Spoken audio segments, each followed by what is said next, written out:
Hello, Cancer, Sun, Moon, Rising, and Venus signs. Kamusta kayo? Sana po ay nasa mabuti kayong kalagayan.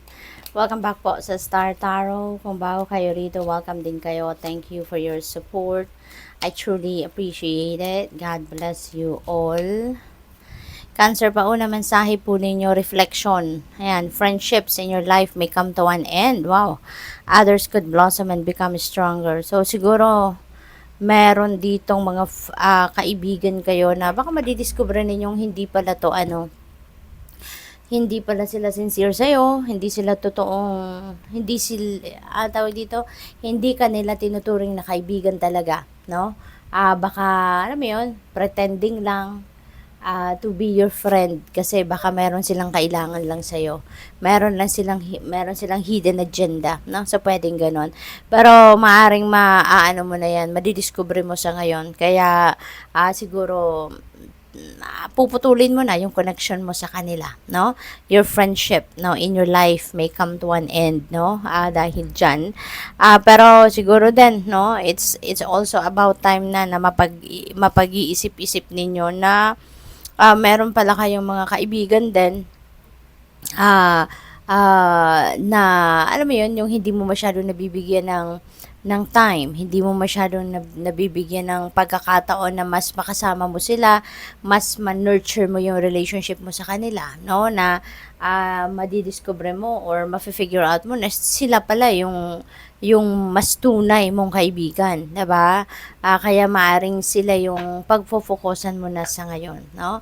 Mas papalakasin mo na yung inyong relationship with those friends, no? Na alam na malalaman mong sila yung tunay mong kaibigan sa ngayon. Kasi, 'di ba? Siguro sa ibang tinuring mong kaibigan na budol ka lang, 'di ba? Kaya yun, hindi mo na rin papatagalin yan sa buhay ninyo. Society, say yes to all the wonderful invitations coming your way. Excellent networking opportunities and new love interest for singles will be the result. Wow. So, merong mga social gatherings, no? Dito na maaring kayo ay maiimbitahan, pupuntahan, at merong mga siguro dito kung single pa kayo, baka dito ninyo sa mga gatherings na to makikilala or mamimit yung inyong potential na maging jowa, no? So pwedeng ganon. Pwede rin na merong mga networking opportunities, baka you are meeting new friends din dito or baka you're meeting clients kung kayo may negosyo, yung ganon, ano? So, what else? We have opportunities. A stranger is about to change your life. Exciting times and plenty of action plus a special family reunion looks likely. Ayan. So, baka yung social gathering na to, baka ito yung reunion, no? Family reunion na pwede ninyong attendan. At baka through that, no? Or baka sa reunion na yan, doon ninyo makilala, no? Yung stranger na to na magbabago ng buhay ninyo. So, that could be anything that could be related to any area of life, no? Yung mga opportunities na iyan. Kaya, napakaganda. Exciting. Siguro, marami kayong gagawin sa ngayon. Marami kayong pagkakaabalahan sa ngayon. Yung ganon. What else? We have the Magician. Ayan. So, the Magician energy is a new beginning energy. Okay? So, ito ay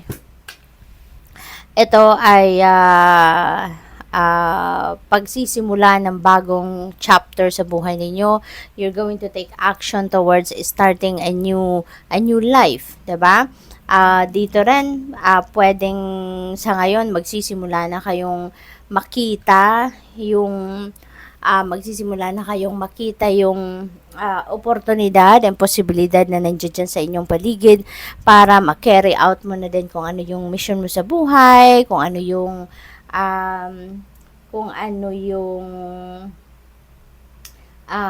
purpose ninyo, kung anong goals ninyo, ano yung dreams ninyo. Kaya magte-take action na kayo sa ngayon.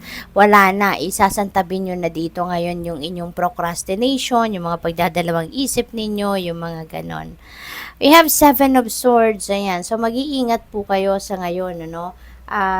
Maaari din na related ito dito sa kaibigan ninyo na baka kita nyo talaga, madidiscover ninyo na this person is being dishonest, no, sa'yo. Baka merong hidden agenda ito at mabubuko ninyo siya ngayon.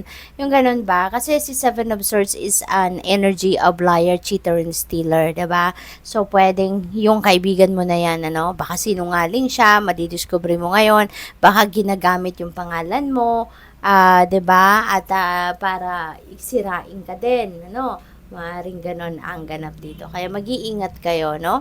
Sa mga nakakausap din ninyo, huwag kayong masyado magtitiwala agad, lalo-lalo na sa mga bagong kakilala, yung ganon.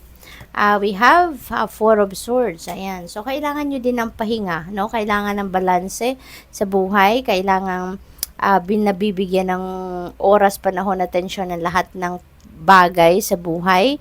Lalo-lalo na yung pagsa-self-care, yung pagpapahinga. Kasi siguro din, pagod din kayo sa trabaho, sa mga obligasyon ninyo, responsibilidad, napapagod din tayo, tao lang tayo, kailangan din natin ng pahinga, no? Kaya ibigay nyo na din yan sa sarili ninyo, okay? What else? We have King of Swords. Ayan, so baka may promotion kayo, no? Baka may promotion kayo rito at magiging manager na kayo, magiging supervisor na kayo. Or pwede rin na meron kayong mga pakikipag-usap, no, na gagawin dito with someone na nasa mataas na posisyon sa kanyang trabaho, someone na nasa power, a person of authority, yung ganon. So siguro meron kayong lalapitan na mga ganong klaseng tao sa ngayon para magkonsulta ng kung ano man, ano, na kailangan ninyo ng tulong or professional opinion, professional advice, something like that. So, good luck sa'yo. Thank you for watching. Love and Light. Namaste.